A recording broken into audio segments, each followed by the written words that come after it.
মাননীয় স্পিকার, কিছুক্ষণ আগে আমাদের সর্বশ্রদ্ধেয় মাননীয় সংসদ আন্দালিব রহমান পার্থ যখন বক্তব্য দিচ্ছিলেন, উনি যখন বললেন যে সংবিধান যারা ছুঁড়ে ফেলতে চায় তাদেরকে স্বাধীনতা বিরোধীর সাথে উনি অ্যালাইন করলেন, ট্যাগ করলেন মাননীয় স্পিকার।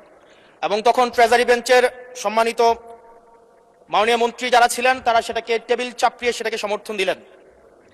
মাননীয় স্পিকার, গণতন্ত্রের জন্য যিনি আপোষহীন লড়াই করে গিয়েছেন বেগম জিয়া, উনি বলেছিলেন যেদিন জনতার সরকার প্রতিষ্ঠিত হবে, যেদিন এই পার্লামেন্ট জনতার সরকারের কাছে যাবে, এদিন এই সংবিধানকে ছুঁড়ে ফেলা হবে। ট্রেজারি বেঞ্চের যে মন্ত্রীরা ছিলেন তারা দীর্ঘদিন, তাদের সারা জীবন তারা বেগম জিয়ার সাথে রাজনীতি করেছেন। এই সংবিধান ছুঁড়ে ফেলার সাথে স্বাধীনতা যুদ্ধাপরাধীর অ্যালাইন করার যেটার হাততালি তারা দিয়েছেন, সেটির মধ্য দিয়ে বেগম জিয়াকে তারা মূলত অপমান করেছেন কিনা তারা সেটা ভেবে দেখবেন। মাননীয় স্পিকার, আমি বক্তব্য দেওয়ার জন্য অনেক কিছু রেডি করে নিয়ে এসেছিলাম।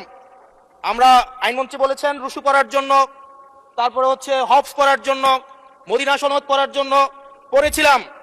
কিন্তু আন্দালিব রহমান পার্থ সাহেব যে বক্তব্য দিয়েছেন, আমরা ক্লাস 8-9-এ যে ডিবেট করতাম সেটি রিভার্টাল দিলে 20 মিনিট সময় লাগবে। মাননীয় স্পিকার, আমি ওনার বক্তব্যের রিভার্টাল দিচ্ছি। উনি বলেছেন যে আমি কোট করছি, উনি বলেছেন 72-এর সংবিধানের কিছু কিছু বিষয়কে ওনারা সম্মান দিয়েছেন। তার মানে কিছু কিছু বিষয়কে ওনারা সম্মান দেয় নাই। তার মানে এই অভ্যুত্থানের পরে এই সংবিধানের কিছু অংশ ওনারা মেনেছেন, কিছু অংশ ওনারা মানেন নাই। ওনারা কেবল ওই অংশটাই মেনেছেন যে অংশটা ওনাদের পক্ষে গিয়েছে, যে অংশটা ওনাদের বিপক্ষে গিয়েছে এই অংশটা ওনারা মানেন নাই। মাননীয় স্পিকার, এই ধরনের প্রকৃতি সম্পন্ন যারা আছে বাংলাদেশের পার্লামেন্ট, যারা দেখছেন তারা সিদ্ধান্ত নেবেন। যারা কখনো কখনো কনফরমিস্ট, যারা কখনো কখনো রিফর্মিস্ট, তারা মূলত অপরচুনিস্ট।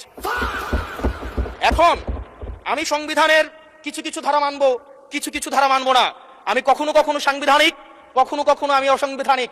মাননীয় স্পিকার, যখন ডক্ট্রিন অফ নেসেসিটির প্রশ্ন আসে, মাননীয় স্পিকার, এই এক্সিস্টিং সংবিধান অনুযায়ী যখন 7A এবং 7B বলবৎ থাকে, সেই জায়গা থেকে আইনজ্ঞরা, মাননীয় স্বরাষ্ট্রমন্ত্রী উনি থাকলে ভালো হতো।